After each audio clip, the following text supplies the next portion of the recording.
శిబిచక్రవర్తి ఆపదలో ఉన్నవారికి సాయం చేసేవాడు. ఎవరు ఏది అడిగినా దానం చేసేవాడు. ఒక రోజున ఒక పావురం వచ్చి ఆయన దగ్గర వాలింది. తనను కాపాడమని బతిమాలింది. సరే, కాపాడుతాను అని ఆయన మాట ఇచ్చాడు. ఇంతలో ఒక డేగ వచ్చింది. ఈ పావురం నా ఆహారం, నేను తినాలి, దాన్ని నాకు ఇచ్చేయ్ అని కోపంగా అడిగింది డేగ. పావురాన్ని ఇవ్వను, దానికి బదులు ఇంకేదైనా అడుగు అన్నాడు శిబిచక్రవర్తి.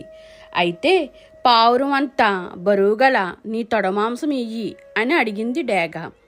శిబిచక్రవర్తి త్రాసు తెప్పించి ఒకవైపు పళ్ళెంలో తన తొడమాంసం కోసివేశాడు.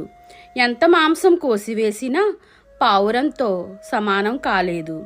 చివరికి తానే త్రాసులో రెండో పళ్ళెంలో కూర్చున్నాడు. పావురానికి బదులుగా మొత్తం నా శరీరాన్నంతా తినేయమని డేగను వేడుకొన్నాడు. వెంటనే డేగ ఇంద్రునిగా మారింది. పావురం అగ్నిదేవుడిగా మారింది. వాళ్ళని చూసి శిబిచక్రవర్తి ఆశ్చర్యపోయాడు. ఇంద్రుడు, అగ్నిదేవుడు ఇలా అన్నారు: శిబిచక్రవర్తి, మేం నిన్ను పరీక్షించాలని వచ్చాం. ఈ పరీక్షలో నీవే గెలిచావు. నీ దానగుణము, త్యాగగుణము చూసి సంతోషించాం.